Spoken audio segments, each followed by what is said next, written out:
Hello. Hey. Hey, Deborah Garrett. How are you?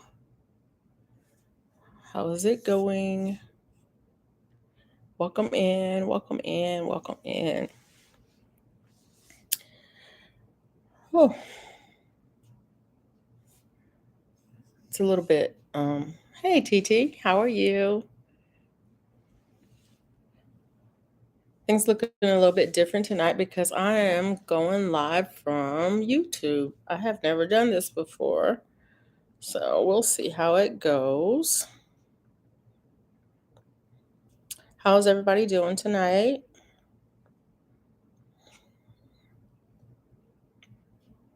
Hey, Bone Tie Travelers. Hey, my Renaissance Grandma. Thanks for coming in. How's everybody doing tonight? I'm doing okay. How can you be celebrating Christmas? Sorry, that was my phone. Um, I'm doing well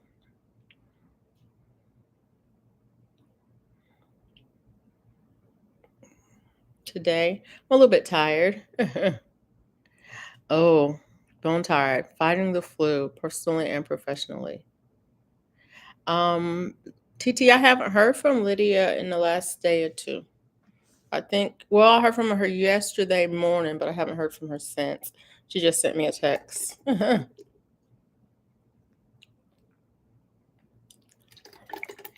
So, do I need to hear from her?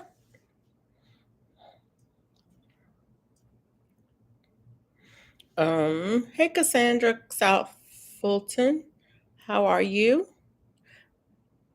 Welcome in and thanks for coming by. Hey, Andale, how are you? Thanks for dropping in.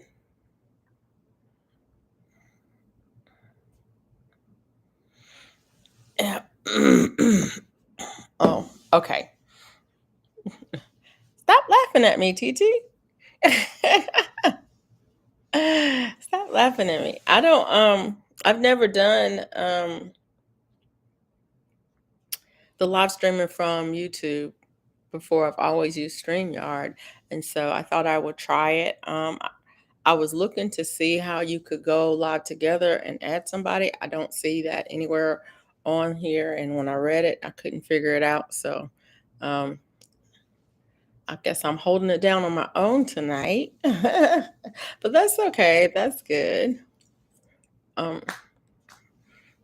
what are you guys working on today? What's going on? TT, you've been in your craft room. I've been in my craft room today. um,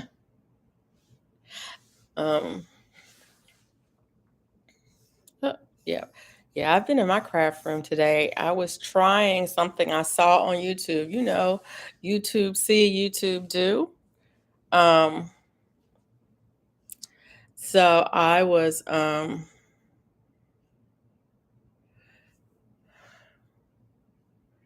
trying to see if I could put HTV on a metal cup, a metal what is it called? Mug, and using my heat gun.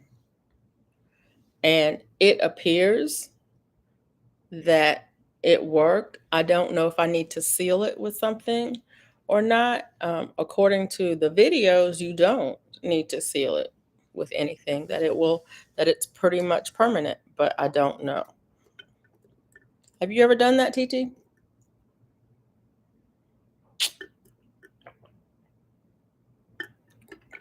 Got water in my cup, ice water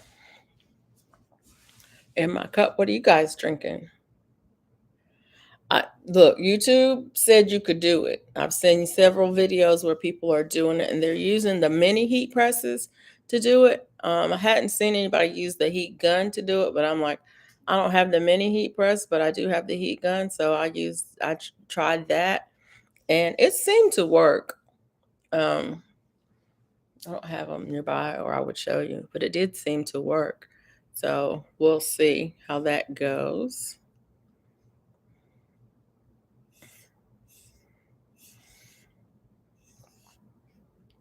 Can y'all hear me okay?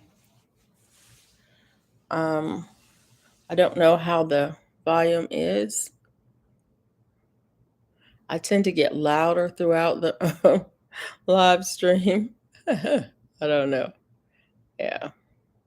The blanket behind me, I keep saying I'm going to do a video of it. The blanket behind me is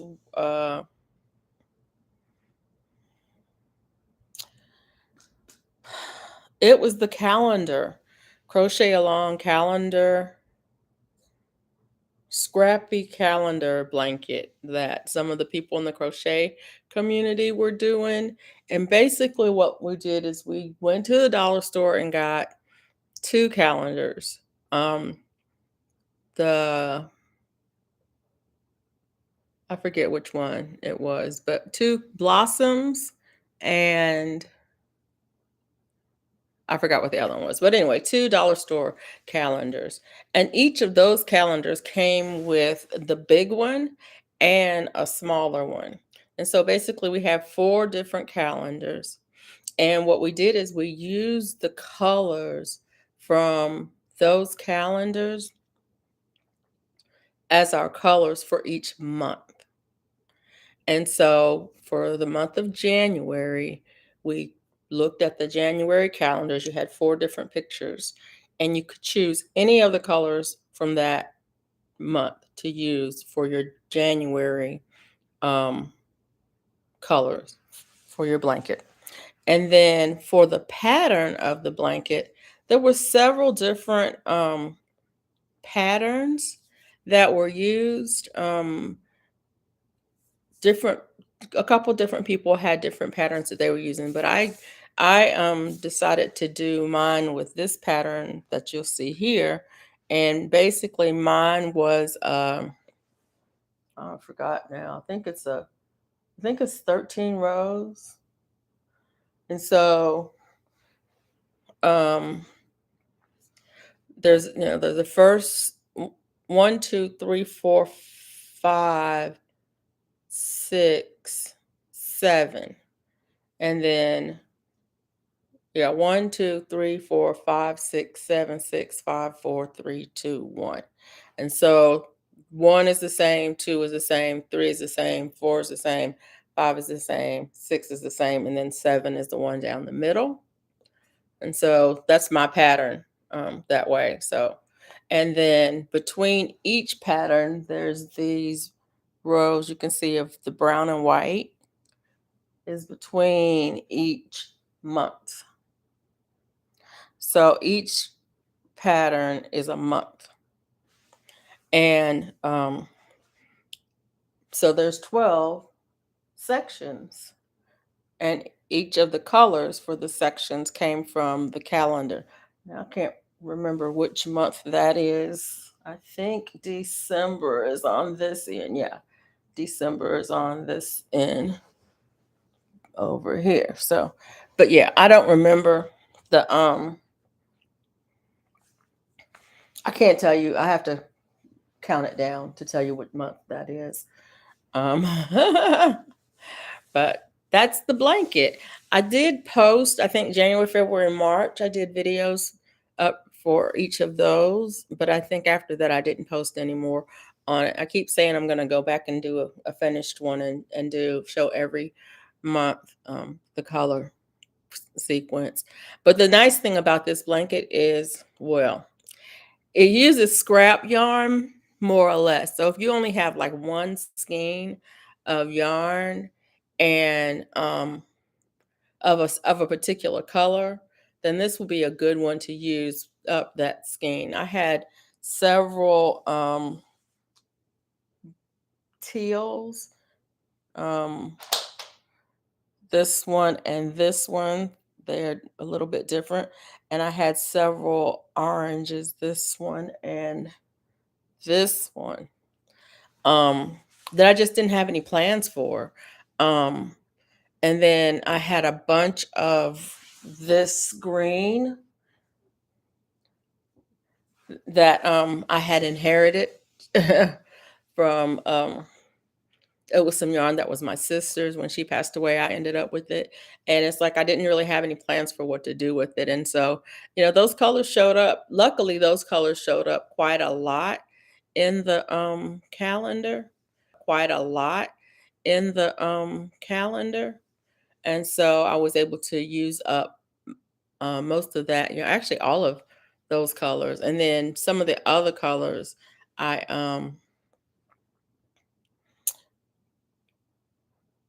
some of the other colors I just had them lying around, and so I used up what I had. And then for the border, let's see if I can find the edge. I just did a border in brown. I don't know if you can see it all the way around in brown. Um, so yeah. But thank you. I love it. It stays there on the back of my chair. It's huge. It is absolutely huge. It probably is the size of a king size bed. I forgot. I think I measured it at one time. I think it's like 9 feet long or something. It's really big. Hello, Empress Goddess Spiritual G. Hello, Mike's Chaotic Gardening. Thanks for coming in.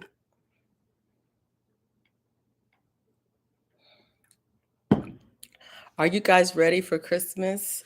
If you do Christmas, are you ready for Christmas? It's amazing to me that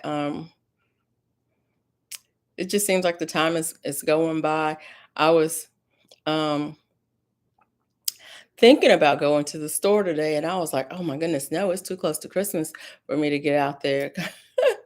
Because our little town is it's funny about Montgomery. Montgomery is, it's the state capital, but it's not the largest city in Alabama. But all the people who live in the little towns around come to Montgomery to shop at Christmas time. And so, whereas normally you might go to Walmart, or you might go to the mall, or you may go to, well, not mall, but, go to the shopping center or whatever. And you would see, the traffic will be okay. Christmas time, it's like, where do all these people come from? And in Alabama, they have the counties on the tags. And so you start looking at the tags, and their surrounding counties. It's like, oh, people are Christmas shopping. And for some reason, it just doesn't occur to me that people still Christmas shop like that. But oh my goodness, the parking lots are full of cars, and the traffic is bad, and it's like I'm not going out. But today, about 8:30, I was like, I have got to go to the grocery store. Um, I've got to go to the grocery store. I'm hungry. I want something to eat. Now, mind you, I have plenty of food in my house, so it's not like I really needed to go. But I didn't have anything. I hadn't taken anything out to cook, and I was like, I'm hungry. I gotta go get something to eat. So I ran up to the grocery store. I got to the grocery store. I walked in the door, and they were like, "Attention shoppers. It is it is 8:50 and the store closes at 9 o'clock. Please take your slash selections too. I'll check out number 1 and 2. Thanks for shopping. Yeah, whatever. It was funny. That's how late I went. The parking lot was almost empty when I got there, and I knew exactly what I wanted, so I went and picked up what I wanted and got out of there. But I'm so glad I waited to the last minute. No, because I just didn't want to deal with people. There was no waiting in line, nothing. Walked in, picked up what I wanted, walked out, and was home in less than I mean, oh, it's a little the store is right up the street. It's like I want to say 2 miles tops from here. Um and it's well lit. But yeah, I hear you, cuz it wasn't late. It was 8:50 when I got there. It was it was 9:15 when I got home. So, it doesn't feel like it was late to me, but yeah, you're right. I should be careful, and I am um, aware, anyways. Situational awareness. Hey, Jones Truth, how are you? Oh, that's late. It doesn't feel late to me, probably because I've always um when I was working and I worked late, I didn't get off of work until 5:30. And so oftentimes if I was on my way home from work, I would get off from work, I'd go pick up the kids. We'd stop by the grocery store. Sometimes we didn't get home until 8 o'clock.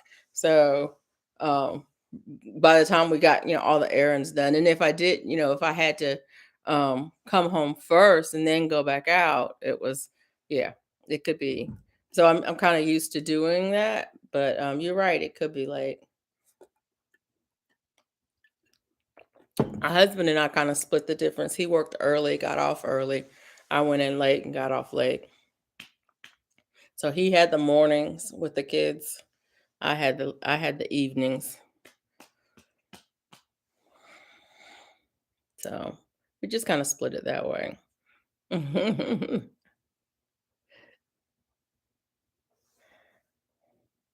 Yeah, they knew me from work as being the person who was there. Usually I was supposed to get off at 5:30, but honestly, most days it was 6 or 6:30 before I left the building. It was one of those things when certain people would leave the building, they would say, "Have you moved your car yet?" Because they would make sure I moved my car up from the back lot to the lot by the front door where my office was, so that I didn't have to walk in the back in the dark by myself. Move your car up, and I would move my car up. They would always check and see, and then um, there was a couple people who worked late too, and so it was always call me when you get ready to leave, so I can walk you out. So um, somebody just came in. Bayou, hey Bayou Sugar, thanks for coming in. How are you tonight?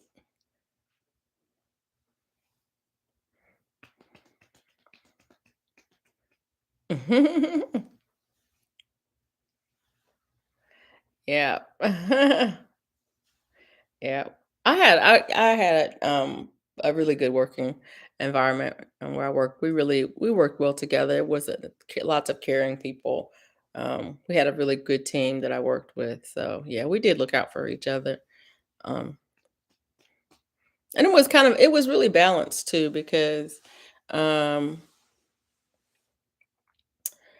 there were some that were early morning people who were there early, and then there were some others that were late evening people who worked later, and so it kind of balanced out with that coverage for our group.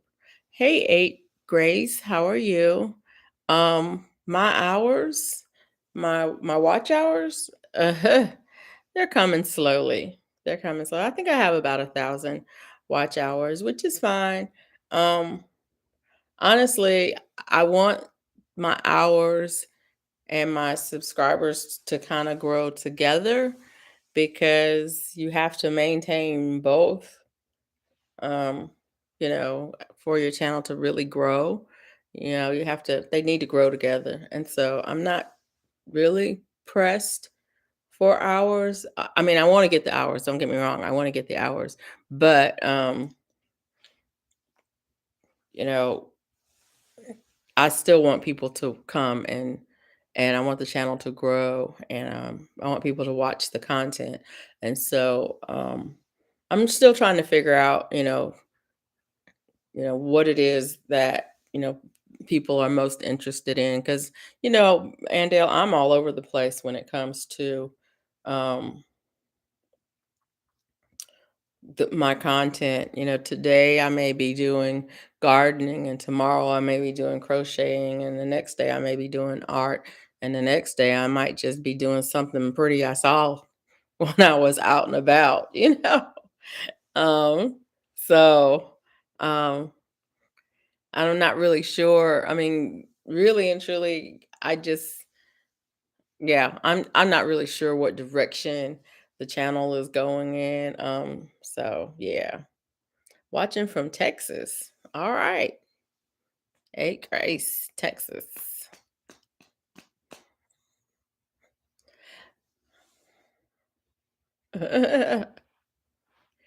Well, and I can see that too, Andel, about being all you being all over the place. You got a lot going on. You got a lot going on, and I think it's interesting because most of my subscribers are not my age. And so I'm like, why are y'all watching this old lady? And the things that I'm doing. And a lot of things that I'm doing are, I mean, they're not really age related at all, but they're about just, getting on with life. How do you get on with life on a day-to-day basis kind of thing. Um, which I think we need to spend a little bit more time talking about. Um, at least I think we should probably spend a little bit more time talking about just how to manage day to day. I don't know.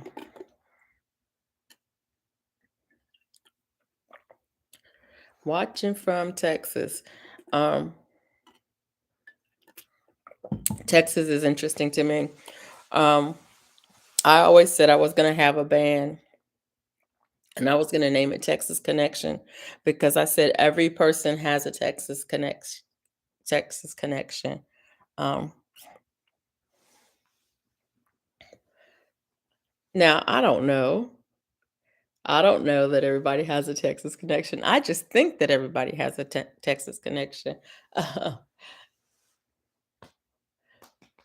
But most of the people that I've met and I've talked to, and I ask them about it, they do have a connection with Texas somehow or another. I just thought that would be a great name for a band.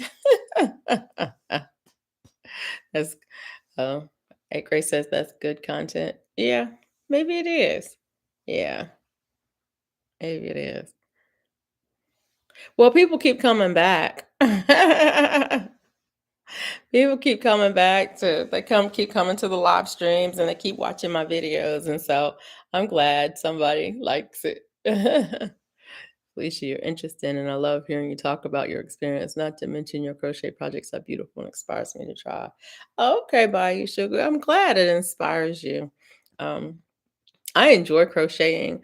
Crocheting is one of those things that I do for it just calms me. So, I do it, to maintain my peace of mind really because it calms me. I like creating new things and so I love doing anything that's creative. But I really like crocheting because it keeps my hand and mind busy. Particularly um well, either way, it doesn't really matter whether I'm doing something new or, doing something, following a pattern or doing, like, or making a hat because I've made hats my whole life. And so it doesn't really matter. It's one of those things that occupies helps me occupy time. And I love it, like passing time. If we're in a car on road trips and things like that, I feel like I'm being productive. Not that productivity is necessary at all times, but yeah. GT says I love the name. I think it would be a great band. Texas Connection.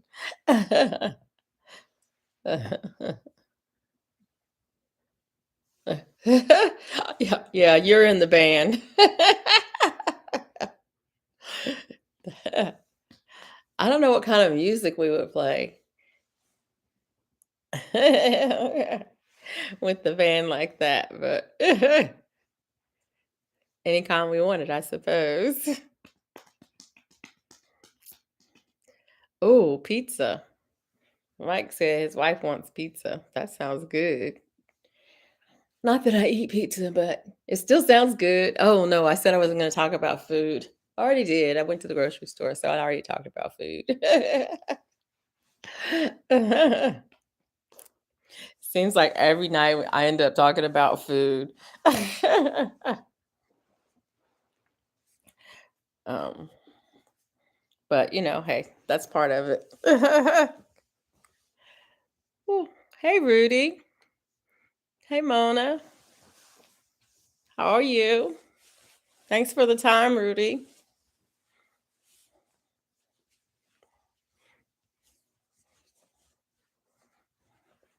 TT, you didn't tell me what you was working on in your craft room.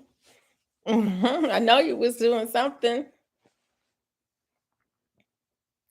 Yeah, I've got a few little projects I'm working on. I'm gonna I'm gonna work on that penguin again some more tonight. I'm gonna do that crochet penguin. We're always talking about food, and I'm talking about food and stuff. I know we always talk about food. uh Always. But I mean, hey, that's something that everybody, well, I mean, not every single day, but most people have to think about food every single day. We eat every day. I mean, unless you're fasting, but you think about it all the time. So of course it's something we're gonna talk about. uh, and there's some good food out there, and especially this time of year.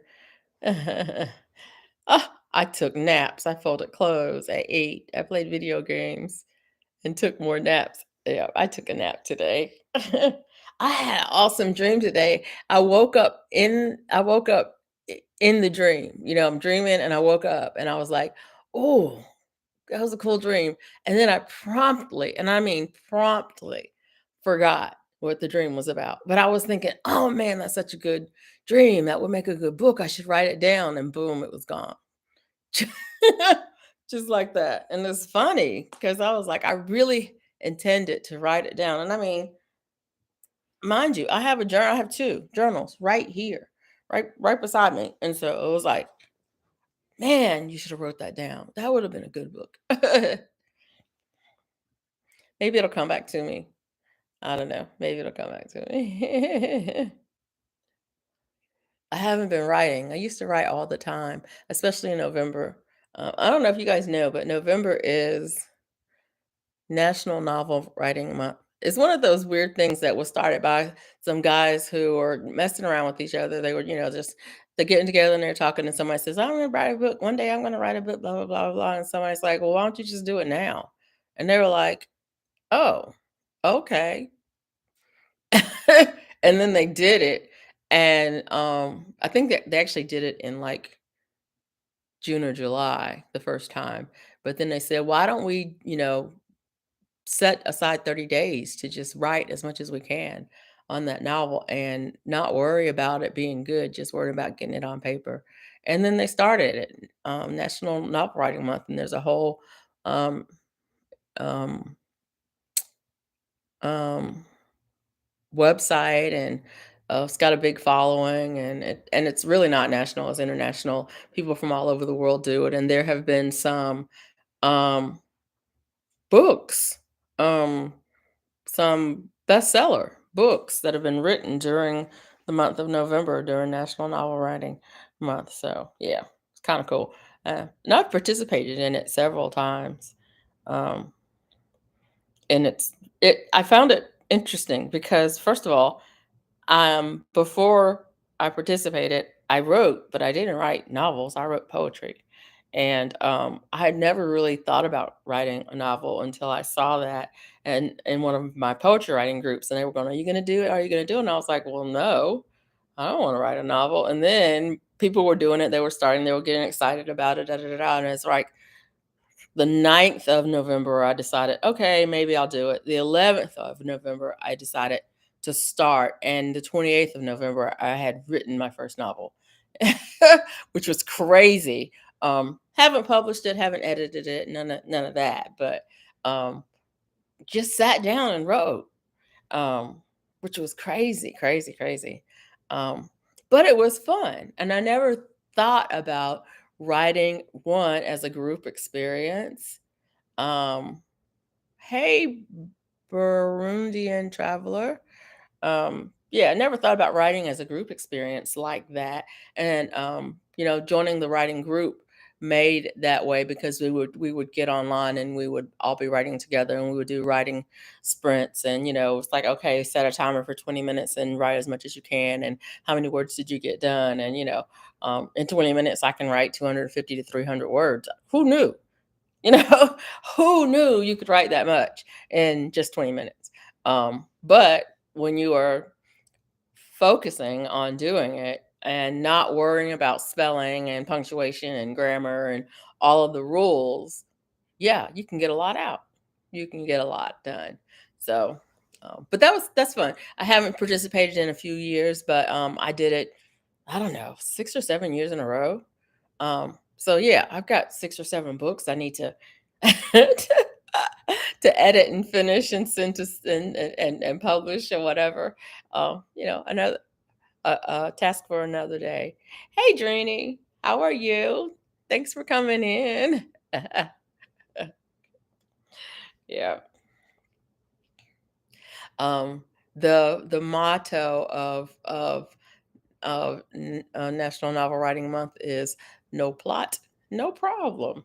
It just throws all the rules out the window. The main goal is to get it on paper because once it's written, you can edit it, you can polish it, you can finesse it, you can do all of those things.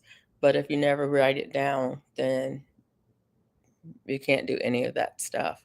I hope you get some rest and feel better, Jeannie. I understand tired. Definitely understand tired. This is a tough time of the year for me, and for a lot of people. Um,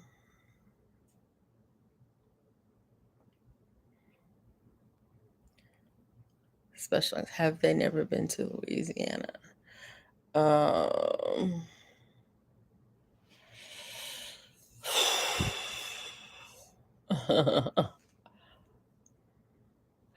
Bayou says I was in a live yesterday, and one of the panelists said Chicago has the best food in the United States. I was like, really? Yeah. Chicago has the best food in the United States if the only place you've ever been is Chicago. I can agree with that. But if you've ever been outside of Chicago, yeah.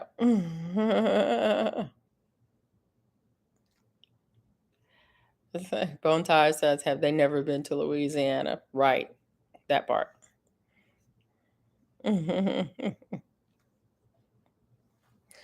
Yeah.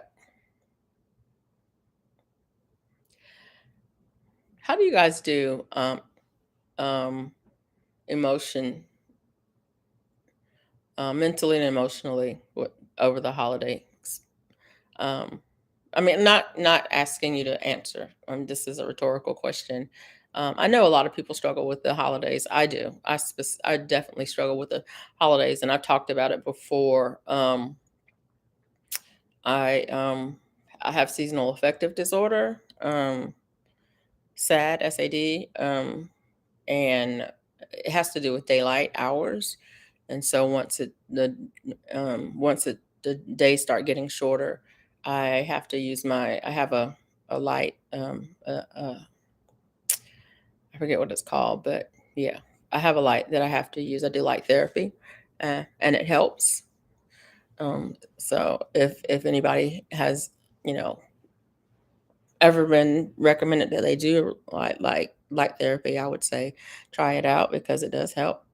Um, but um, but there's other things too that make the holidays tough for me.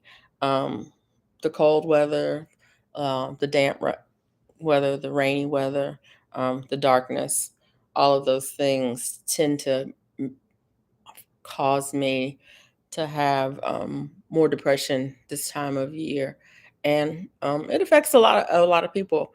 One of the things that I have found that helps me, and I'm sorry, I'm not looking at the camera. I'm looking everywhere else. My eyes are everywhere except for the camera. I'll try to get better at that. But one of the things that I found that helps me in is I kind of remind myself grace and ease. I just say grace and ease. Um, I allow myself to just kind of chill. When I was working, it was harder to find the energy to, just get my normal daily routine done. But now that I don't have to be anywhere or do anything, I just let myself be. And so that tends to help me not dwell on it as much. It's like if I feel like I'm having a low energy day, I'll take a nap. Or just don't do that much, or I don't schedule as much. I don't push myself as much. I just use this as a time of year, a downtime, um, to relax and recoup and um, eat comfort foods. I like to have soup or warm drinks or tea, um, um, to help me to. It just helps me to feel better. I like a warm mug, um, ceramic mug with a warm drink in it. I do bone broth with different things in it. I like to do clear soups and just to sip on something warm and comforting. Hey, growing what I eat. Thanks for coming in. Um, Thanks, Andel, for putting that in there.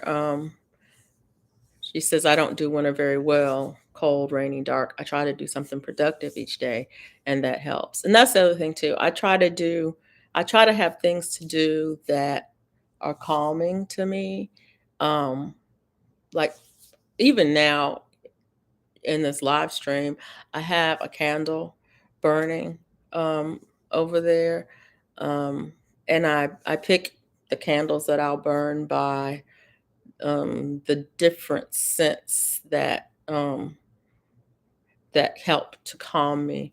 Um, that one is one I really like. It's a smoky. I think it's. I'm not exactly sure what the scent is, but it's smoky and it smells like my dad's pipe. So it's very comforting to me to have those smells around me.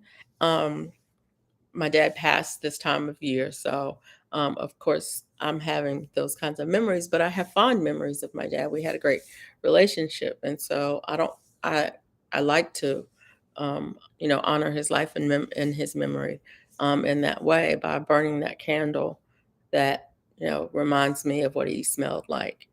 Um, so Bayou Sugar said that this holiday season is diff- different for me. This is the first one I'm not feeling in the Christmas mood. Yeah, now that my kids are older, I don't feel very Christmassy during this season. I think um, I miss that, and that saddens me because I loved Christmas season growing up. I love the energy of it growing up, and now that's kind of gone. But once again, I like to listen to um, Christmas music. If you guys don't follow him, David Hunt, Hunte, um, does have some live Christmas music that he's playing in the holidays. I'm not sure what the schedule is or whatever on it, but if you just go to his channel and look up under his live streams, he's got some where he plays piano. He plays piano music and it's really nice. Um, I like that, and so sometimes I'll put on David Hunt's music and I'll put on my Christmas lights and I'll make myself a cup of hot chocolate. Um, and And, I'm getting used to this hot chocolate without sugar thing, but, yeah, I'll make myself a cup of hot chocolate, and I'll sit down and I'll sip on that, or I'll make myself a cup of hot tea and sit down and listen to the music and, um, turn on my Christmas lights, and, it's nice. It's really nice, and it kind of helps smooth out the rough edges around Christmas, because it can be rough. Um, and that's probably enough talk about that. But one of the things I do want to say is check out David Hunt. Let me probably should write this in the thing. Um, um, I don't know if I could drop his link or not. Um,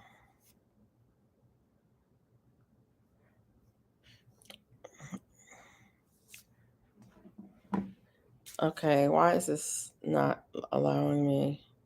Okay.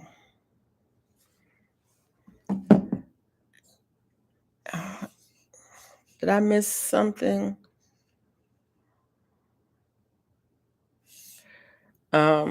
Mike, if you're here, can you drop a link for David Hunt's channel? If you can find it. You don't have to worry about it. If you can't.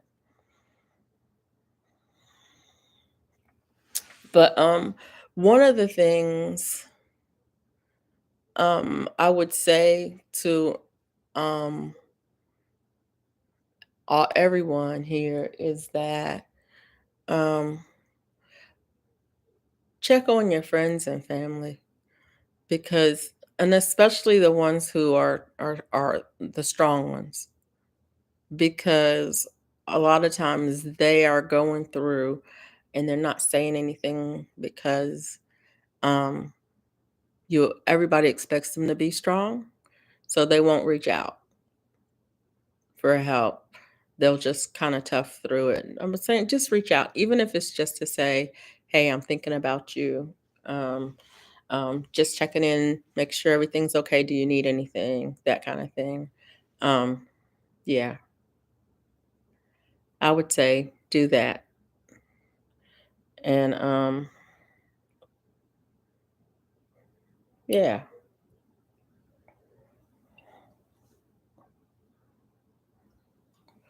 um,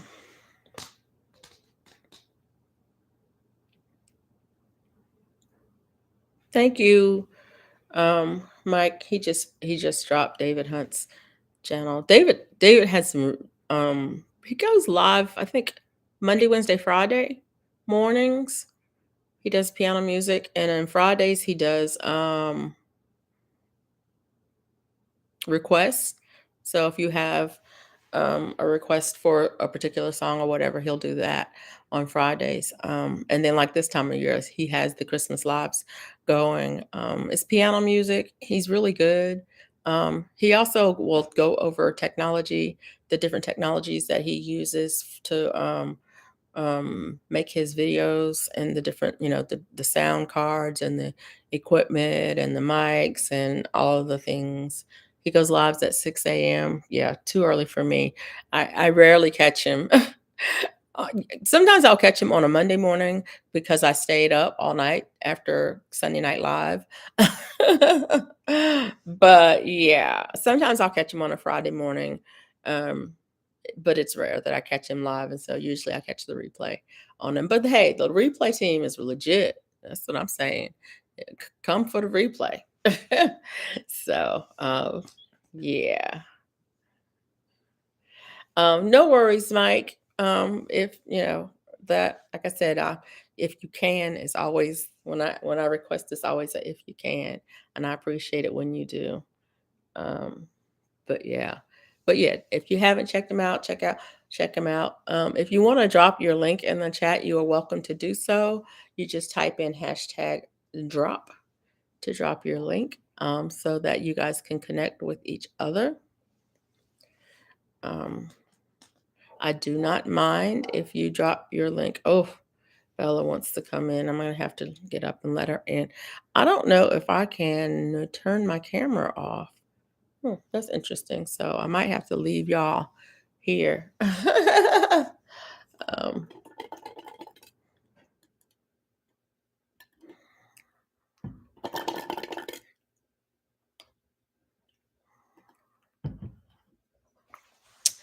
Thank you. Yeah.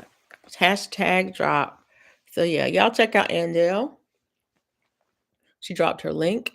Um, she's got a great channel, great content. Always something going over in the land of plenty at Andale Homestead, in the land of plenty. Hmm.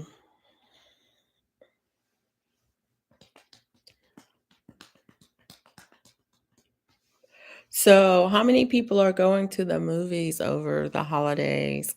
I don't even know what movies are out. I heard that there's a new Color Purple movie out that some people are going to see. Um, Got to check on the pizza. Okay, Mike. Um, when I was younger and I used to go home for the holidays, well, my family and we almost always would go out for to the movies. Um, Over the holidays, we'd always catch Christmas music. Um, I wanna go see The Color Purple, but not when it's crowded. Yeah. Yeah, I do not wanna see The Color Purple, TT. I was so upset with the first one. I said I was never, ever gonna watch it again. I don't wanna see it in any permutation, and it's funny because I read the book. I read all the books, and, I mean, I read, the book, The Color Purple, and I read most of the other books by, that whoever wrote that, I forgot. Is that Alice Walker who wrote that? I don't know. Says Andale says the land of plenty is pretty scarce these days. Weather hit pretty hard already, but it's okay. Time for both. Yeah, it's that season. It's a season of rest. Um, it's a season of rest. But yeah,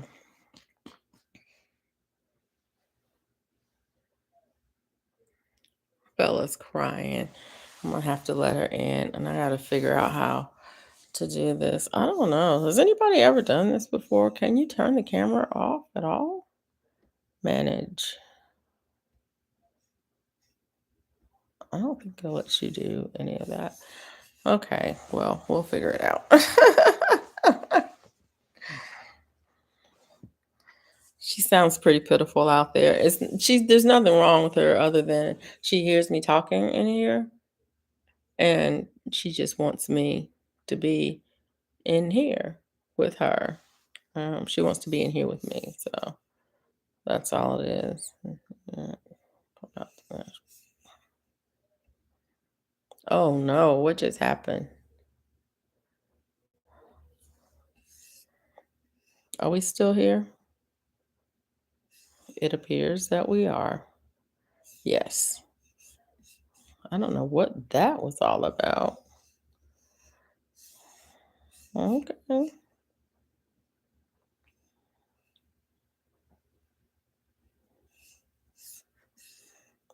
Hmm. I see you. Hey, ghetto. How are you?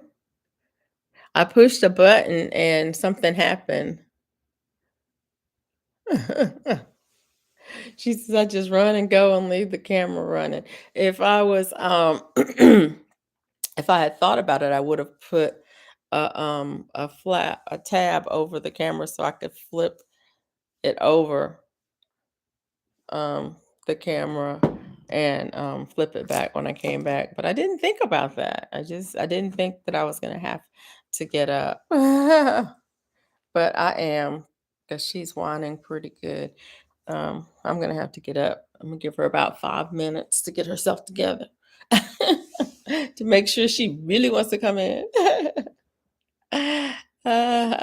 Just be sure that I have pants on. I do have on pants now. They're pajama pants, but they're what's it called? Fleece. Yeah, they're fleece. They're men's. They're fleece pajama pants with fish on them. Looks like fly fishing trouts. Which are my favorite ones, and they're like 2 sizes too big. So it's funny. My l I'm on, YouTube Live Ghetto. My wife likes onion on her pizza. Now my hands reek. Is it homemade pizza? Did you make homemade pizza, Mike? Mike, we're not gonna TT, I have on pants. Oh my god. Oh my goodness, homemade pizza. I used to make homemade pizza for my kids all the time when they were young. First of all, because it's quick. You can make homemade pizza in the time that you can order a pizza. And it's better. Um, it's better than, well, for me and for my kids. And plus, my kids eat a lot. They were big boys. They're still big boys, and they eat a lot. And so it's like I could spend $30, $40, $50 on pizzas. I mean, if I end up with 2 extra large pizzas, that's $50, man. And my youngest son can eat a large pizza by itself. And so, yeah, I if I order a pizza, he'll say, "Mom, can we have pizza?" I'm like, "No, we can't have pizza." He's like, "Mom, just order pizza." And I'm like, "No, I'm not ordering pizza. It's too expensive."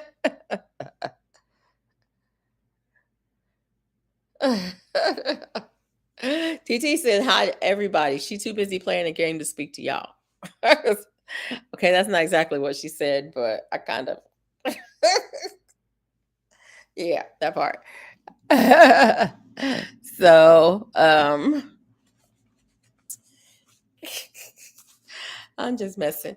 Uh, but yeah, yeah.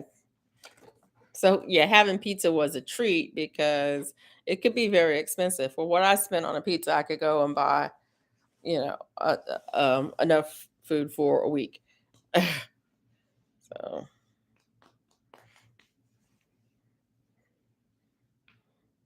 but I know we'll have pizza one day this week. My son rolled in last. No, he rolled in today. Yeah, he rolled in this afternoon. So, yeah, pizza will be on the menu for at least one day this week, or next week, because once he's in town, and he always wants one, and it's fine. It's fine.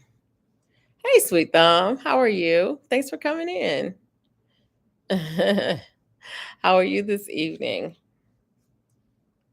I hope you are doing well. Sweet thumb is speaking to everyone in the chat. Yeah. So yeah. But yeah, homemade pizza. Homemade pizza is good. And with homemade pizza, you can always have exactly what you want on it.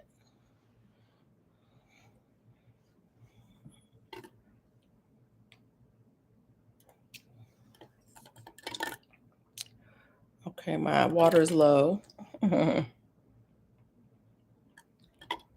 I don't know why I don't bring a jug of water over here when I'm on live, because I always drink at least two of these 12-ounce cups of water when I'm on live. At least two when I'm on live.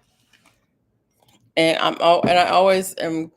I get down to the very last of it, and I'm like thinking, "Dang it, I'm out of water." And so then I wait for the ice to melt down, and it takes too long, and it makes me upset because I really want my water, because I like to drink my water, and I like to have my water to drink. And but yeah, there's that.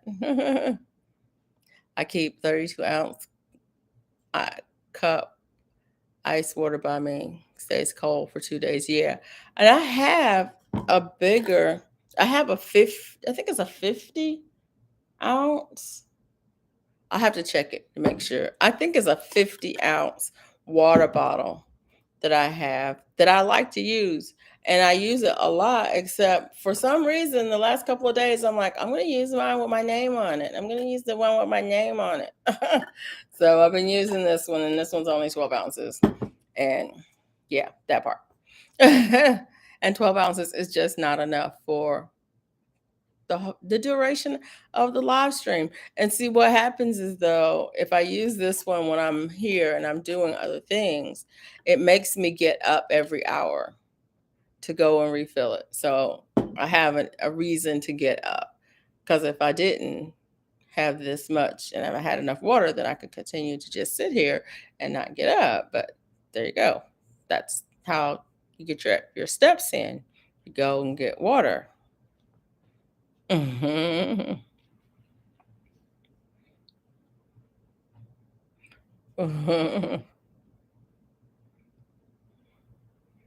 Yeah. Mhm. So other than movies, do you have any other traditions, holiday traditions that you and your family do? Do you play board games? We used to play board games when, as adults, when my brothers and sisters were all adults, and when we were all when we would go back home for the holidays or for any kind of visit, we would play board games together, and it was hilarious. It's funny because um, it took me a minute because I'm the youngest, so it took me a minute to not be the little sister in the board games. When we would go home, we're all hanging out together, to not fall into that little sister role. And it's funny because at at work, I was not the youngest. For a while I was the youngest, but after a while, you're not the youngest at work. You're the one that people look up to. You're the one that people come to ask questions of. But then you would go back home, and all of a sudden, you fall into that little sister role again. And it took me a minute to navigate that. But when we played board games, I was boss. I was absolutely boss. When we played board games, and so that was kind of different. And they were like, "I don't know who this is. I don't know what y'all did to my little sister, but I would like to have her back." It's like, bring on the games, just bring on the games. um, we didn't really play cards. I'm trying to think if we played cards. We didn't really play cards or anything like that. But we did play board games. We played Chinese checkers. Um, at my auntie's house. We did puzzles at her house. Um, and we played yard games at her house. So like we played football and croquet and badminton and tag and things like that, running around in the yard, outside in the yard with her. She was a mess. Auntie was a mess. She had to be in her 60s and 70s when I was coming up, and even as an adult, we went to her house to play. But I remember even as a kid, we would ask, "Can I go to Auntie's house to play? Can I go to Auntie's house to play?" We went to her house to play because she had all of the games. Mike says, "I play Xbox." That's something I don't play. Xbox.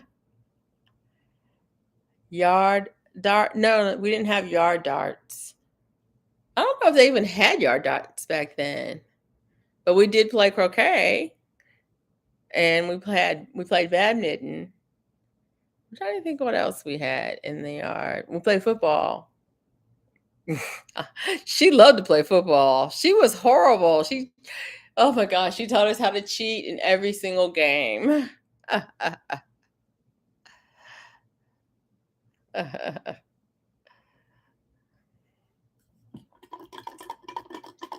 When I was kids, I loved outside. No adult, no fireball in the sky sees me. Yeah, yeah, yeah, yeah. Yeah, we played outside all the time. Um, hey, Miss T with the T. Yeah. Yeah, yeah, I grew up playing outside all the time, all day, every day. Um, and sometimes even at night. I mean, nights were a little bit tricky, but we could play, but we had to stay in the yard. Daytime, we just had to stay in the community, in the neighborhood. And that was pretty much it was almost like a mile radius. Almost, yeah, a mile radius. Um, I was allowed to ride my bike as far as I could ride my bike. Um, I wasn't allowed to go on. There was no highway, but I wasn't allowed to go on the major road. So as long as it was, a county road, I was good to go. Um, and everybody knew everybody. So yeah,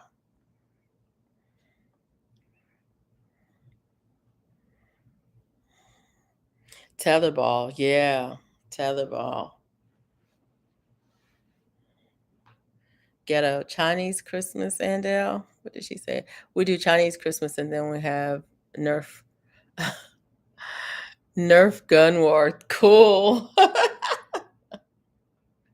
I'm telling you, Andel, I have such good memories as a child of playing and of Christmas, of getting up Christmas morning. We always had an early Christmas morning. None of my brothers and sisters wanted to sleep late. We could not stand it. And so, um, but we would get up early. We'd have our Christmas morning, our breakfast, and then we would get dressed and go to my auntie's house because she needed help opening her presents. And so we would go to her house and we would open her presents, help her open her presents, and she would try on some of her new clothes and her new hats and all of that. And then we would play and we would eat at her house. And then we would go and visit all the neighborhood kids to see what everybody got.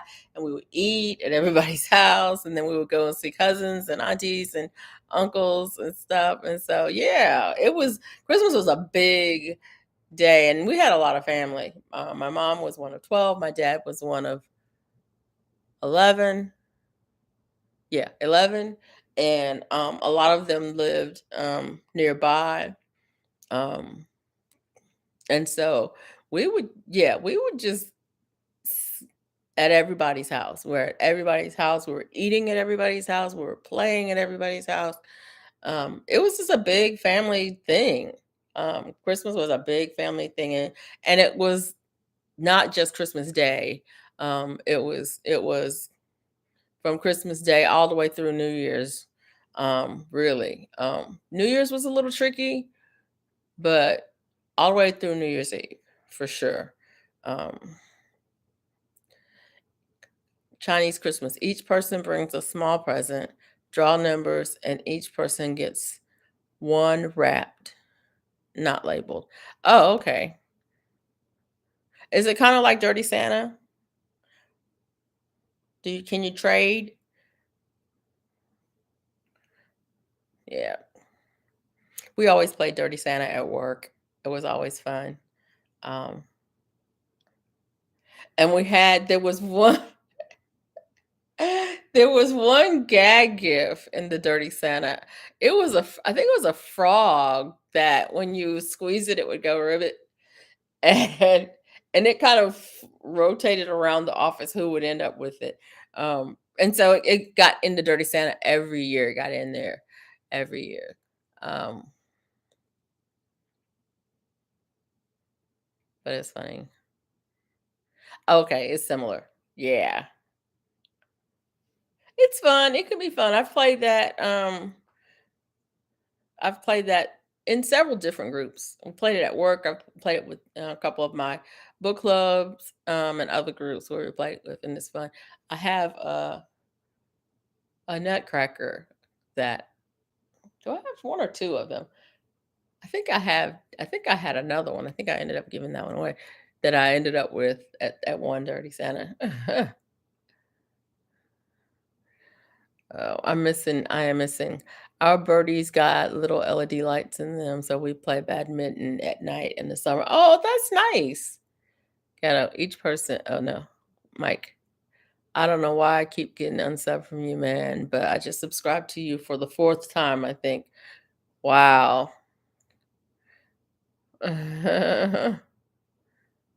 Mike, YouTube's like that, Journey. I understand. Yeah. Yeah. Yeah. Yeah. Yeah. I think having Christmas traditions are kind of cool. Um I used to go to church on Christmas Eve. Um Particularly when I lived by myself. Um when I was early working life when I lived by myself, and because I would oftentimes I didn't know hardly any people in town that I lived in because I wasn't there very long. The first few years of my career, I moved every 1.5 to 2 years, and so sometimes Christmas would roll around and I wouldn't have been in town 3 months. um, or definitely wouldn't have been in town for 6 months. And so I would find a Christmas Eve service, and I would go to the Christmas Eve service. And I've gone to Christmas Eve services in churches that I never visited before and never visited since. Just I would just show up for the Christmas Eve services because I like them. And that was kind of a cool thing to do. And even when my husband and I were dating, he lived in a different town than I lived in. And um I think I remember going to a Christmas Eve service in that town, and he and his roommate went with me that time. I was like, "Let's go to that church." We were driving down the highway. I'm like, "Let's go to that church." They had the little marquee out front that said candlelight service at 7, blah blah blah blah. And I was like, "Let's go there tonight." And they're like, "Okay." And so that was kind of cool. It was fun. It was actually fun. And it's interesting because it's Christmas time, so people have the Christmas spirit, and are feeling a little bit more generous, and so everybody's welcome, and you feel that everybody's welcome. It's like, oh hi, we haven't seen you here before, da da da da, and it's like, oh no, I'm just in town for the weekend, and they're like, oh cool. Oh, so yeah. But I haven't been lately. I mean, when the kids were little and we were our church is right up the street. We would always go to that service because the kids had their Christmas play, and we had the adult Christmas party, and then we would have that, and we would do that all the time for Christmas. But haven't been in a while, so think about it. Let me go this Christmas Eve, maybe not. I don't know. Um, But I mean, I like Christmas traditions, different Christmas traditions, just to see what different people do, and different things, and what they find um, brings them joy. What brings you joy in life? Um, and there's other holidays that people celebrate this time of the year as well. I don't celebrate Kwanzaa, but some people do. And I kind of celebrate the solstice because I look forward to it, but I don't really celebrate the solstice. Um, but this year we're going to be doing painting on the 21st, so that'll be fun. Um, we'll be painting on the 21st on Humble Stewards. Um,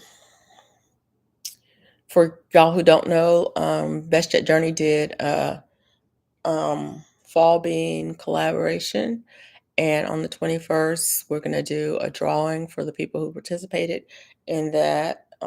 So the people and um and we're going to do a paint and sip that night as well. The paint and sip is going to be on Humble Stewart's channel, and there's going to be it'll be posted in the next couple of days on what time it's going to be. So it's going to be fun. We're going to paint, and then there's going to be a giveaway also that night. Several things, several items will be, or things, or something. Several things will be given away that night for people who are. It's like door prizes. Maybe. Oh no. What do you mean maybe? Maybe we're not going to have a giveaway. Maybe we're not going to do it. We're going to have a live stream. Oh. All right. Well, we may change the date or time or so. Anyway, be on the lookout for it. We'll figure it out. But it's gonna happen at some point. Mike says one thing loved was the Hallmark Yule log with the animals they got rid of. Yeah, I like that too. And I don't know. Well, yeah. Yeah. I do know why. Yeah. Somebody who has a degree in marketing told them that it was not good for their image, so they stopped doing it probably. That's probably why I got rid of it. Wait, okay. Yeah, and I'm not sure what's going on. But there'll be notifications online when we get it together. So, okay, y'all see me jacket on, jacket off. I'm doing a Mr. Miyagi wax on, wax off, jacket on, jacket off. That is something that I'm having a hard time with. The temperature's dropping here. Um, and so it's supposed to be 30 degrees as a low tonight. Um, so the temperature's dropping. So um the heat's probably gonna kick on here in a minute, and then I'll be too warm with the jacket on. The 21st is Thursday. Yes. Yeah.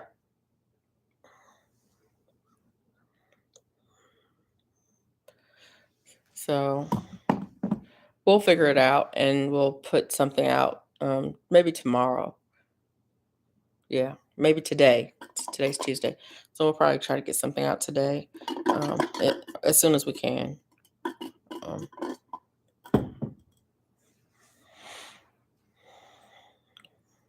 I was trying to think.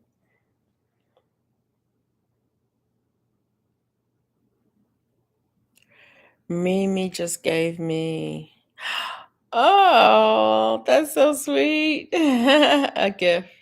It was pins.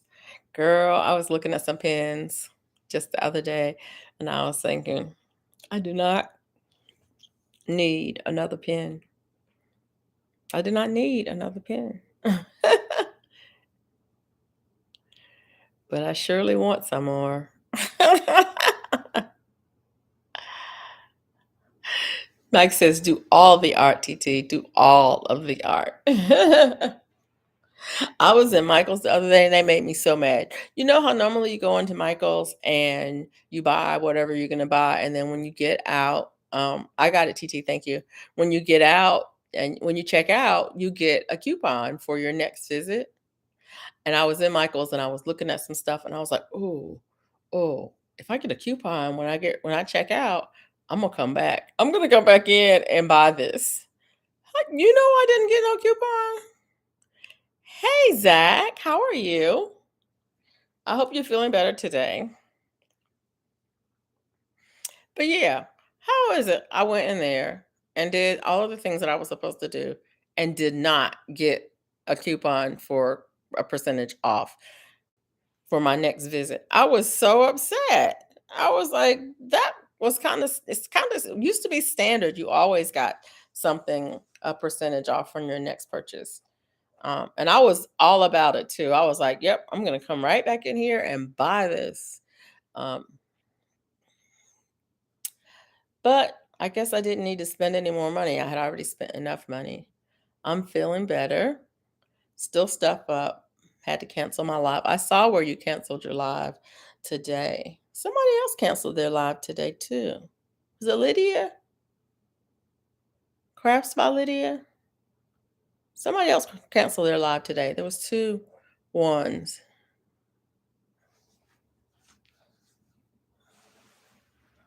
I almost always get one out of Michael's. Almost always. And but this time I did not get a coupon. I got my receipt and I looked at it and I looked at the woman and I looked at it and I was like in shock. And I was like, oh. I was like, well, I guess I'm not spending any more money then. And I got my little self in my car and went home. So I didn't get anything in my email, but I will check and see because maybe there is something that they email. But it's too late because I'm not going back now.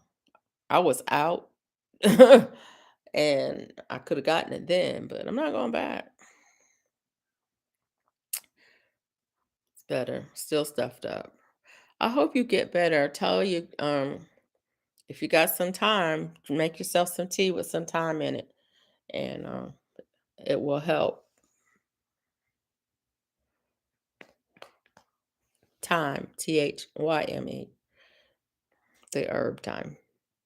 If you have the app,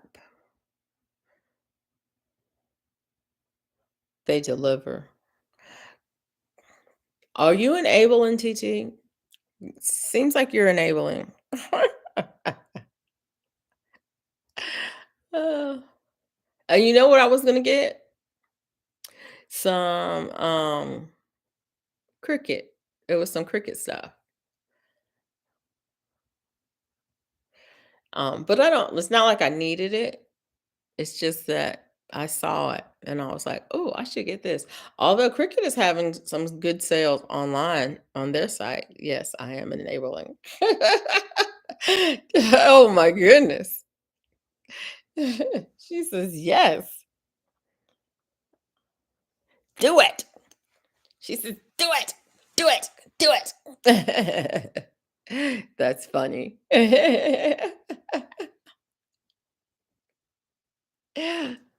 I do not need any help spending money on crafting supplies. Okay? No help at all. Crafting and gardening supplies, I need no money, no help spending money on that kind of stuff because I will get a wild hair and it's like, "Oh, let me go look and see if I can find da da da da da." And go look. Like today, I went on walmart.com and almost ordered some yarn that I didn't need just because I was like, "Let me see what yarn they have." And it's like, "They'll deliver it." And I was like, "What are you doing?"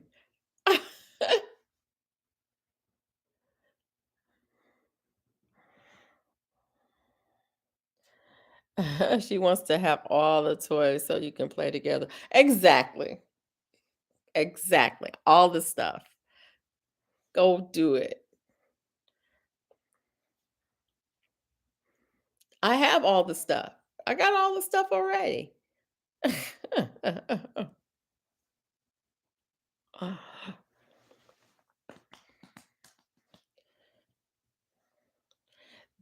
There's some things I do wanna buy. There's some things that I don't need, but I want. They're on my list of things to buy.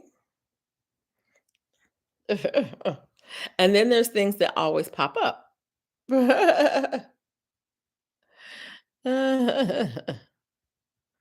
She's got all the toys. Now I have to have all the toys so we can play together. Yeah, that part.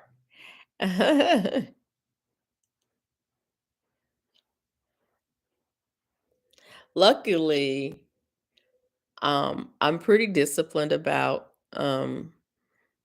spending.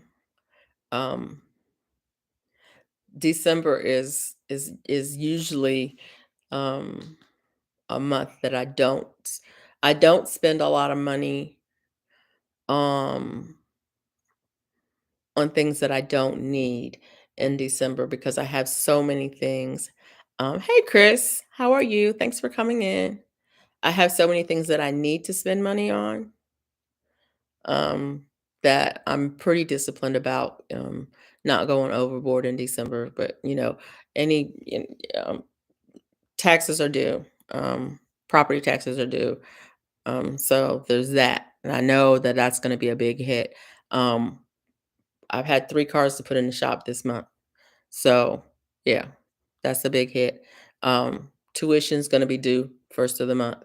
So, I know that I have to really watch, my spending in December. So it's like, that would sure would be nice, but I put it on a list. I'll put it on my wish list. I'll put it on on my shopping list. I'll put it on the save till later. I'll put it in the cart. I'll put stuff go on Amazon, put stuff in the cart. Doop de doo, doop de doo, de doo. Ooh, ooh, doop de doo, doop de doo, doop de doo. And then I put save till later, save till later, save till later, save till later. Because I know it's like now is not the time to get it. And then I watch the prices too. The prices go up, the prices come down, the prices go up, the prices come down. When the prices come down, I'll catch it, see if I can catch it on a downswing, and I might pick it up. So I think Gina's gonna do some videos on, budgeting and managing your budget and things like that coming up. It's gonna be interesting to see what she says, but I do pretty good about stuff like that. My dad was pretty good about my dad said a lot of things, put it this way, my dad said a lot of things that I heard. He didn't necessarily teach me how to budget. It wasn't a formal lesson or anything like that, but he would say, things like, "If you don't have the money for it, you don't have the money for it," which just makes perfect sense. If you can't pay cash for it, then you probably don't need to buy it. Things like that. Doesn't make any sense to go to drive all over town to chase down a sale to pay interest on it. He would say the stuff like that, and I don't know if he was talking to me or just talking in general or talking to my mom, or I don't know who he was talking to, but I heard those things and it was like, yeah, you chase down a sale to put something on your credit card to pay for it over the next 5 years. You just tripled what you paid for it. 'Cause you paying interest on it. All the interest you're paying on it didn't make any sense. You would've come out better if you had, just not gotten it or saved up until you could pay cash for it. Even the full price, not the sale price in cash was cheaper than the sale price plus interest. And so but yeah, there's a lot of those lessons that I got from my dad, and I don't even like I said, I don't even remember that he was I don't know if it was just conversation or if I overheard him saying something or, you know, things like he would say, "It's funny how you don't have enough time to do it right the first time, but you got plenty of time to come back and do it again." Um, but those kinds of things, and it's like, take your time, do it right, and then you don't have to come back and fix it. Little lessons like that. My dad was really good at saying those kinds of things that just stuck in my head when I was doing things later in life, and it was like, "Whoa." Honest um,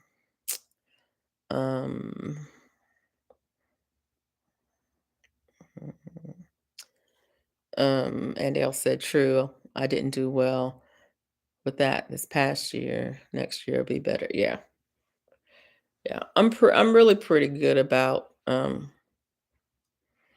managing my money.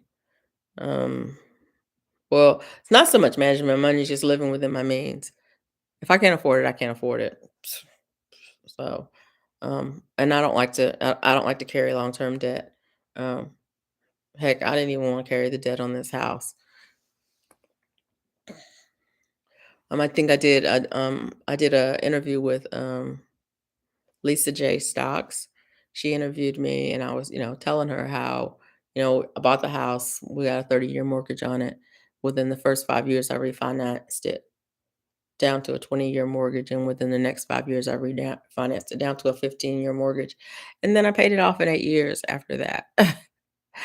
I just didn't want to carry the debt, um, and I'm so glad I did because things happened, and if I hadn't done that, we would have lost the house, and we might have been homeless, but, you know, things worked out. Things worked out. Yeah. Debt free is the way to be. I agree, sweet thumb. And it takes discipline and it's hard. I mean, it's hard, especially with kids. When you're kids, I tell my kids the biggest mistake I made was living on the east side of town. We should have lived on west side or south side of town instead of east side of town because my kids went to school with kids who were in higher economic bracket than we are in, and so they saw their friends who had a lot of excess um, um, discretionary, put it not excess, a lot of discretionary funds. My kids didn't have that. We didn't have a lot of discretionary funds. So they they grew up seeing their friends have a lot of things that they didn't have. And it's like, no, you will not be getting a brand new luxury car for your 16th birthday. You might get a used car if you get a job, you know, that kind of thing. So yeah. Hey, Melissa P. Hey, Spring. Welcome in. But yeah, it takes a lot of sacrifices to be debt free. But tell you the freedom that it gives you of not having to worry about those things. And they may have. I don't know. I don't know about their debt load or anything. All I know is that it made it tough for us. Um, when having to say no to my kids to things because I was not willing to go into debt to have some of those things that were nice to have. They had everything they needed and some of the things they wanted, but to be able to have um, all of the things that they wanted that were nice to have things, I wasn't willing to go into debt for that. Yeah.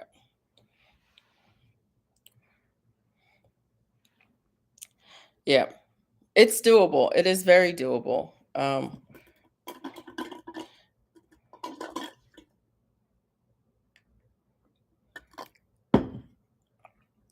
And like I said, it's something that I learned from my dad.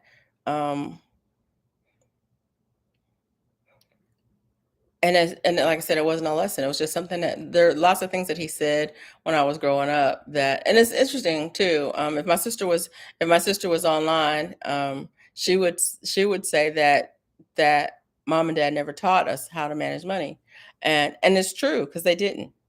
But there were things that mom and dad said around me that maybe they didn't say around her. That lessons that I got about managing money. My mom always had money. She worked, and when she worked, she saved money, and she always had a separate account um, that she had money in, and she was always squirreling away a little bit of money, no matter what it was. She was always squirreling away a little bit of money, and if something came up, an emergency, which was not an emergency, but something came up, um, she could take care of it, and she didn't have to go to my dad for money or didn't have to go to the household budget for those things that came up that she wanted to take care of, because she always had money, but she squirreled away money. That was just the way she did things. And was whether she was working or not working, whatever she had, if she had a little piece of money, some of it went into savings. And I learned how to save money from watching my mom save money.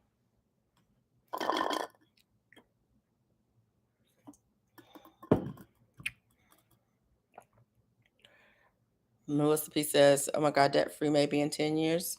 10 years is it's a goal. Yeah, work toward it. You can do it."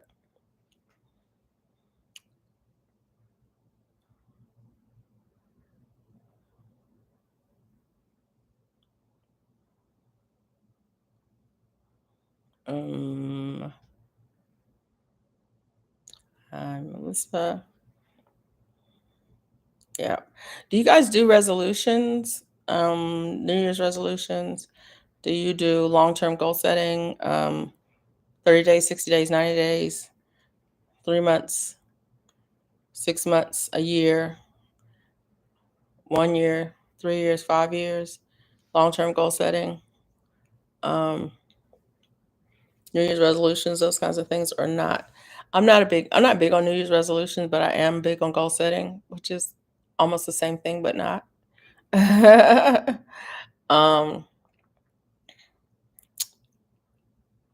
but yeah, what do you do? What do you do? What do you do for New Year's? I like to have a word for the new year, and it's interesting. I don't know if I did a word last year.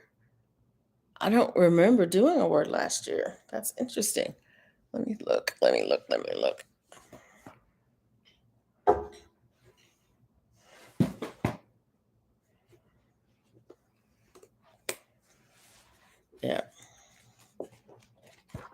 I don't know if I did a word last year or not. I was looking at my journal. I keep a journal. It's not really a journal. I guess it's a planner more than a journal. I usually do a word, but I don't remember what word I did last year. I have to look on it. Sometimes I put it on Instagram.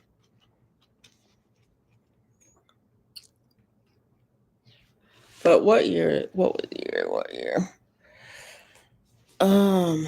I owe Uncle Sam as much as a new car. Woo, Lord. Never pay all cash for a house unless you do a special real estate deal. I don't set a New Year's resolution, but I do have goals, both long and short term. Yeah. I do monthly goal setting. And I do long term and short term goals.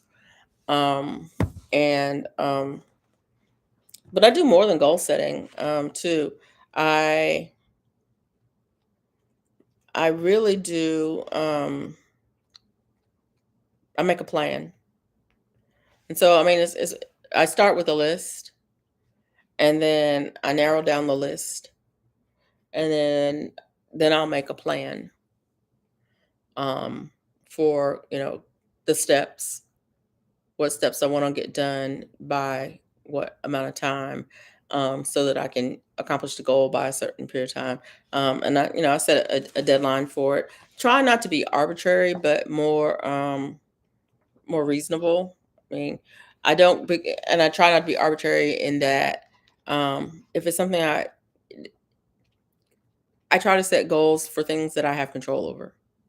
And so if I don't have any control over it, then it doesn't make any sense for me to set a goal. I mean, I'm like people have weight loss goals. I don't have weight loss goal because I cannot determine how quickly my body will release weight, but I do have diet and exercise goals. So I can determine what I put in my mouth. I can determine how many minutes a day or week that I spend exercising. And so I have goals for that. But as far as what my weight or my blood pressure or my blood sugar or those kinds of things are going to be, I don't really have any control over that. And so I won't say that, I want my blood sugar to be less than da da da da da by this date. I can do everything right and it still might not be there. And so why set yourself up for feeling bad about that? But I can say that I want my carbohydrates in my diet to be at a certain level for this percentage of the month. And then oh, and then work toward that goal. Right. Um,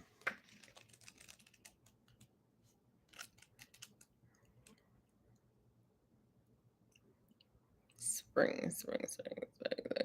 Like Melissa says, same here. Diet and exercise goals. Yeah.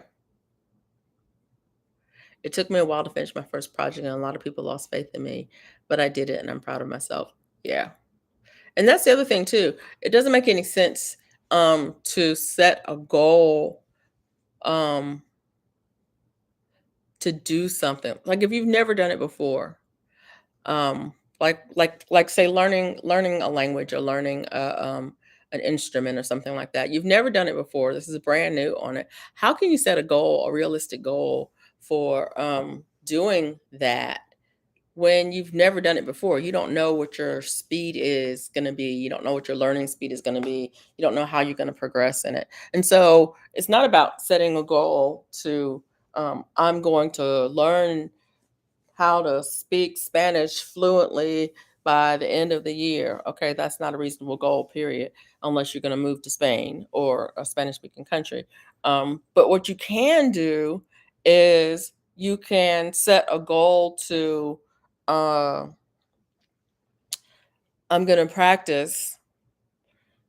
I'm going to spend 15 minutes a day studying Spanish for the next 6 weeks. Oh, the analytic gardener. Thanks for being in the bushes. I appreciate it. Have a good evening. But yeah, good job, Zach, on sticking with your project and getting it done, um um and not losing, and not losing faith in yourself. Yeah. But yeah, so when you're talking about goal setting, and back in the day in the corporate world, they talked a lot about smart goals, um, um, specific, SMM, measurable, A, achievable, R. I forgot what the R stands for. Realistic, and timely. I don't know, something like that. So all the letters had something about the goal setting. But your goal setting really has to be realistic. You can't say, I'm going to learn something um, to a specific level at a specific time. But you can say that I'm going to commit to putting this much time into that. Um, I'm gonna commit to putting a little bit of time, a certain amount of time into it on a regular basis. I'm gonna commit to 3 days a week of 30 minutes walking. Um, I'm gonna commit to 1 hour a day. When I decided I wanted to learn how to play the violin, I committed to 1 hour a day for 6 months. Guess what? I learned how to play the violin. But I didn't say I was gonna learn how to play, and then go and, audition for a seat in the orchestra. I don't Yeah, because I don't play that well, but I play well enough to, um, enjoy playing. I set a goal to lose a little weight last year. I lost it and gained it back. Okay, TT, we're gonna have to change that goal.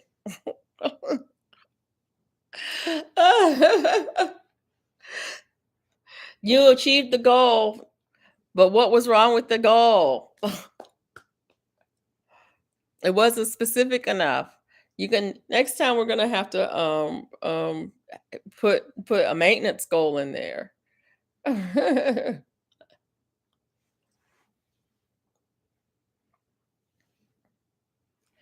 Yeah, I need to. Today was a really rough day. Oh, I said I wasn't gonna talk about food. Today was a really rough day when it comes to weight loss. I wanted I felt like, yeah, I felt like I fought myself today. I really fought myself today because I was all about I was on the edge of a binge. I was really on the edge of a binge, and it was like I could go to the store and I could get this and I could eat it. And what did I say? I said to myself, and you will feel like crap for 5 days after. Which is a fact. It was facts. I know if I had done that, I could have done it and I would feel like crap for 5 days. Is it worth it? Is it worth the pain? And I felt like it. I felt like it. Oh, I felt like it so bad. I was like, is it worth the pain? Almost. I almost went online and ordered it, had it delivered to the house. That's how close I came to binging today. Um, and I'm just gonna tell y'all right now, binge eating disorder is no freaking joke. If you have an eating disorder of any kind, it's no joke. And I'm sorry, I should have given a warning for that. Sorry, people. Um, and I'm gonna get off of the subject because I know it can be triggering for some people, but it is no joke. I really, really struggled today. And so finally I said, you know what? I'm going to make myself a cup of tea and I'm gonna sit down and I'm gonna drink that, and and then I'm gonna see how I feel. And I did that. I made myself a cup of tea and I sat down, a cup of hot tea, and I sat down and I drank that.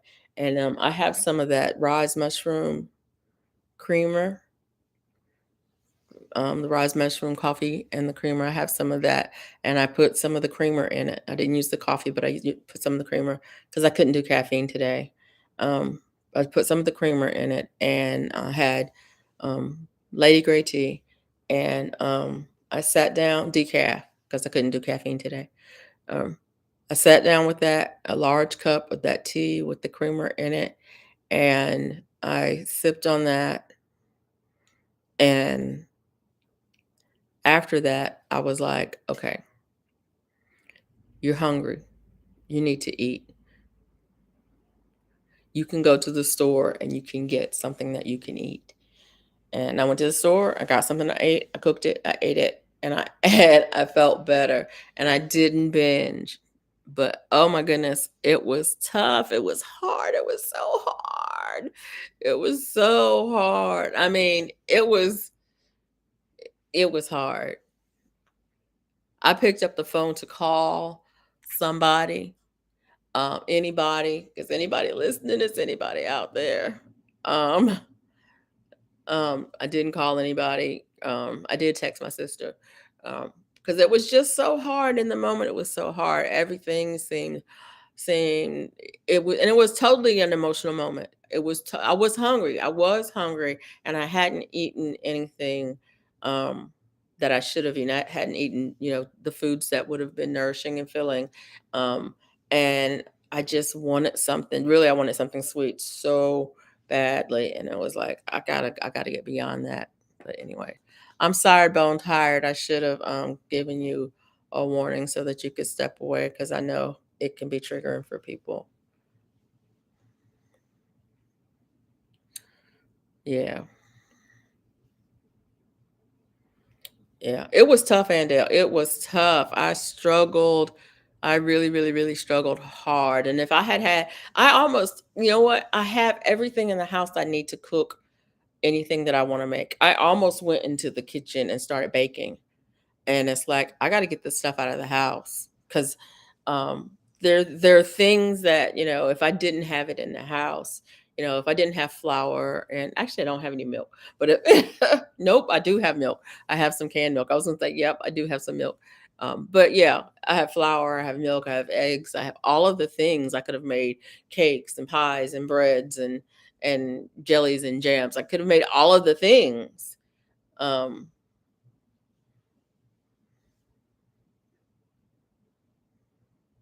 yeah.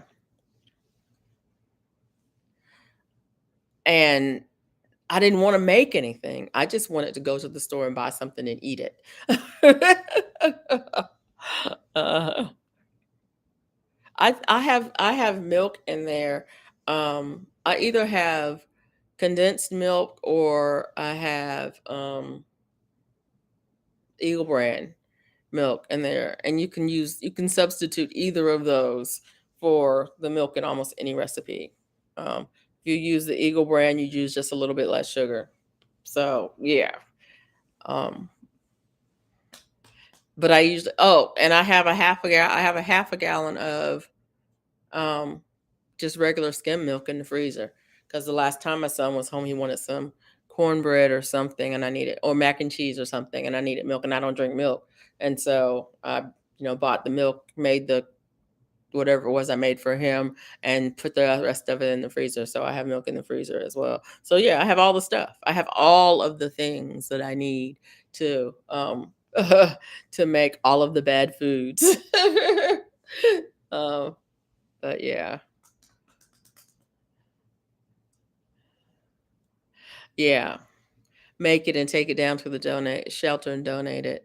You can make it and help some folks and get it out of the house. Yeah. Yeah, I decided that one of the things I decided I was gonna do is I'm gonna pack up all of the foods, all the things that I'm just really not eating anymore, and for my kids, because they're both in college, and they're both, in their early 20s, and they can eat it and it won't hurt them. Well, it won't hurt them immediately, it's stuff that they eat. So I'll just pack up that stuff, so they can have it. And if some are like the pasta and the flour and those kinds of things, if they weren't opened, I would donate them. But they're opened, so I'll give them to my kids. Um,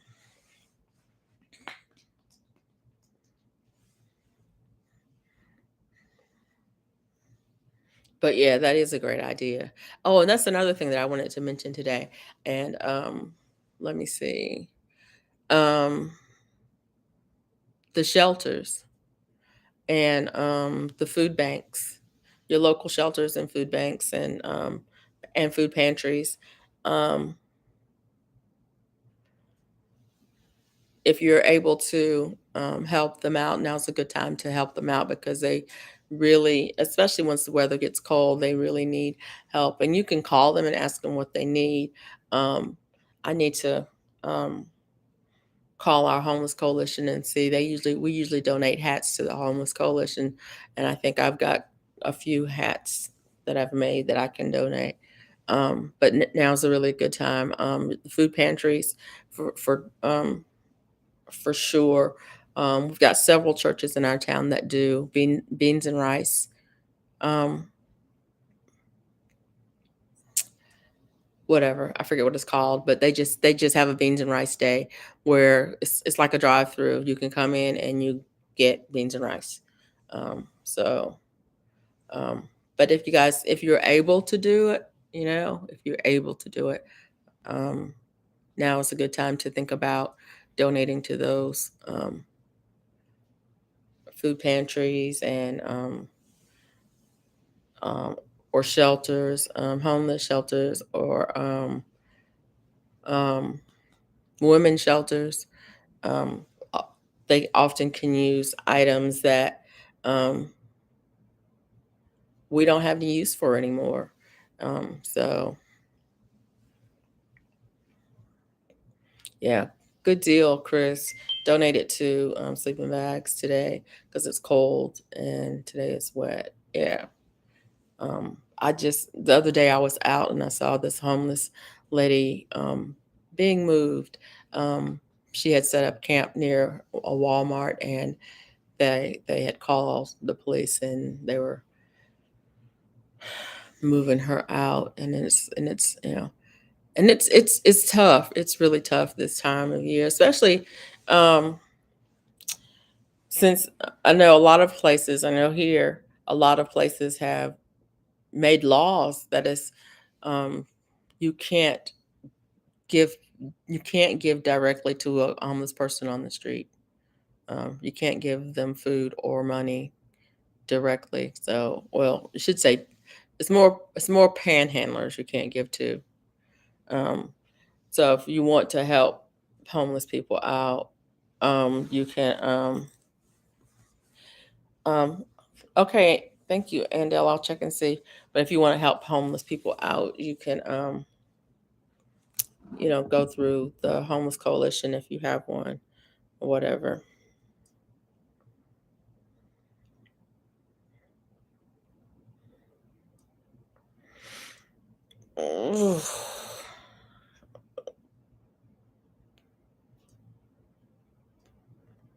Uh-oh.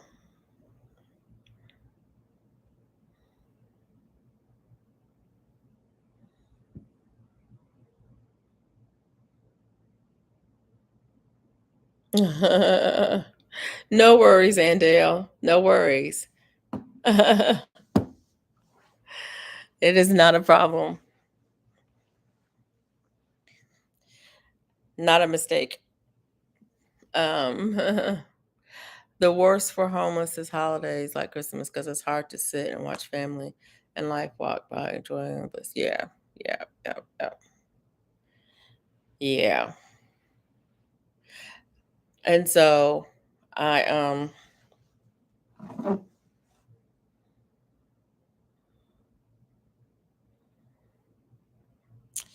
I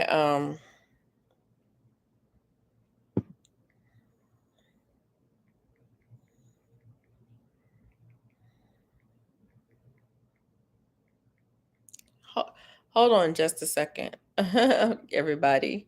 I'll be right back with you.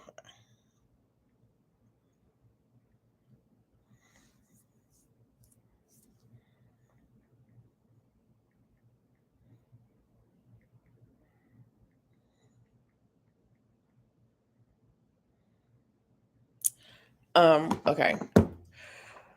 Um, I talked about the homeless. I talked about the food pantries. Yeah. Um, my my husband volunteers at Mental Health America, I think is what it's called. And it's it's it's interesting. This time of year can just be tough. It can be all around tough for people. And so, yeah, reach out. If I mean, in any way that you can. I'm not asking you I'm not asking you to do things that you cannot do. I'm just saying be aware that sometimes the person next to you just needs a smile, and that will make their day 100% better. And so if you have a smile to give, then give that. Um Good night, Andale. Thank you for being in here. I really appreciate it so much. And I'm going to give a 5 minute warning for everybody else, actually, more of a 9 minute warning for everybody else. I'm going to wrap this up here in about 9 minutes. I'm trying to think if there's anything else I wanted to touch on tonight. Or not. Um, yeah. Yeah, I'll definitely be on I might be on team replay tomorrow too, and Dale, because I don't know if I'll be up and about when you go live. I don't know if I will be. Um, yeah, up and about. Um, oh, see, an hour ago, Bella was whining and wanting to come in, and now she's not. Look at that little girl. It's funny to me how she enjoys being outside so much, but she can't stand it when she hears me inside talking because she wants to know what's going on. She wants, if I was quiet, she would not be, um, she wouldn't be upset. She says, and just says, okay, for real, good night. But I will talk about you a little tomorrow. Okay, you can talk about me if you want to. You don't have to talk about me at all, but you can if you want to. Since I go to bed at 7 a.m., get up around 2, 3. I'm on vacation, LOL. I try. It's so funny. After I retired, I gave myself the permission to sleep when I wanted to. And it is so freeing. Bone tired says good night. I'm at work until 7. Sweet dreams. Okay. Jamaica said good night. Good night, Jamaica. Thanks for being here. Um, but it was so freeing to just give myself permission to, it's like, ooh, I think I'm sleepy. I'm gonna think I'm gonna take a nap. And I go lay down, take a nap. And to be up, it's 2 o'clock in the morning. What do you feel like doing? I think I wanna, paint. And then, get up and paint. And it's interesting too because it took about a year and a half, but my sleep cycle is actually more normal now than it's ever been. I rest better at night. When I do go to bed, I rest. I sleep a solid 4.5, 5 hours, sometimes longer than that. Most of the time I have to get up and go to the bathroom, but I get up, go to the bathroom, and I lay back down and I go back to sleep, and I'll sleep, 2.5, 3 more hours. But I'll sleep, I'll get a solid 6, 7 hours of sleep at night, not during the day. And then sometimes I'll take a nap during the day. If I feel like it, I take a nap during the day, and I don't set an alarm or anything, unless I have appointments or something like that. I don't set an alarm. And it's just nice to not be, woken up, jarred awake by an alarm in the morning. It's like, oh, you gotta go, your body's in shock for the first, couple of hours. And it's the same way with eating. Um, I don't eat on a schedule anymore. I wake up in the morning and generally I'm not hungry for a couple 3 hours after I get up, sometimes 4 or 5 hours after I get up. I'm just not hungry. I don't want anything. All I want is some water. I get my water and I sip on my water and I'm good. And then uh I when I get hungry I eat. And I eat what I want, mostly what I want. And I eat until I'm full. I eat like it's my job. um, and then I'm done eating until, 4, 5, 6, 7, 8 hours later. And just whenever. If I find that I want something to eat within an hour or two, then I really think about it. I really, really, really think about it because that means that I didn't eat enough when I ate before, or I didn't eat the right thing. It's like, did I have enough protein? Did I have what am I fiending for? What am I wanting for? And my body, did I have sugar? Did I have too much sugar? Did I have something sweet? Because a lot of times if I have something sweet or something that has a sweet taste, even if it's not sugar, like if it has some stevia in it or some honey in it or something like that. If I have that and it has a sweet taste, it'll make me want something sooner. And it's like, oh, it's just that. Just get you some water, you'll be fine. But yeah. But it is freeing. It is definitely freeing to just kind of allow your body to send the cues and to listen to them. It's like, you're sleepy. Okay, I'm sleepy. I'm gonna take a nap. Yeah. You're hungry. Okay, I'm gonna go eat. And then to have the stuff that you need, to have the stuff that you need, so you don't have to what you call it. All right, Zach. Have a good night, and I hope you feel better. Um, Maybe you can now when I have trouble breathing, sometimes I have to sleep in the recliner because I can't lay down um when I'm having trouble breathing. So maybe if you can sleep propped up, it might help you with your breathing. Um, but I hope you feel better. I hope it clears up quickly. Yeah. So yeah. Thanks for everybody coming in and chatting and helping with the conversation. TT says I woke up at 10:30 this morning and the dogs were like, "What's going on?" They're like, "This is not our routine." Zach says, "I'm a nose breather, not a mouth breather, not a mouth breather. Breather. I can't even say the words." I used to be a mouth breather until I got my CPAP machine, and then I had to wear the band around my the strap around my head to make me a nose breather, and now I'm a nose breather. And that's hard when you start getting stuffy and you can't breathe through your nose. But luckily, my CPAP machine, when I use it, I don't use it all the time, tends to keep my nasal passages open.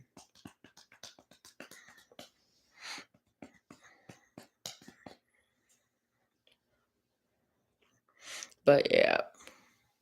So, yeah, it's been a couple of hours. I'm going to wind down. I'm going to say goodnight for everybody. Thanks for being here. I appreciate you. Um, Next week, Mona and I will be going live together um, on Christmas Eve at 11 o'clock Central Time, Sunday night. And then on Christmas Day at 11 o'clock Central Time, I will be doing another Monday night live stream. If you guys want to come in and chat with us, I don't know if I'll do it on YouTube or on StreamYard, but Sunday night, 11 Central Time, Mona and I will be co-streaming together, and Monday night, I will be streaming by myself. or with Mona at 11 Central Time. So be on the lookout. I'll definitely try to post it ahead of time. And everybody have a good evening, night.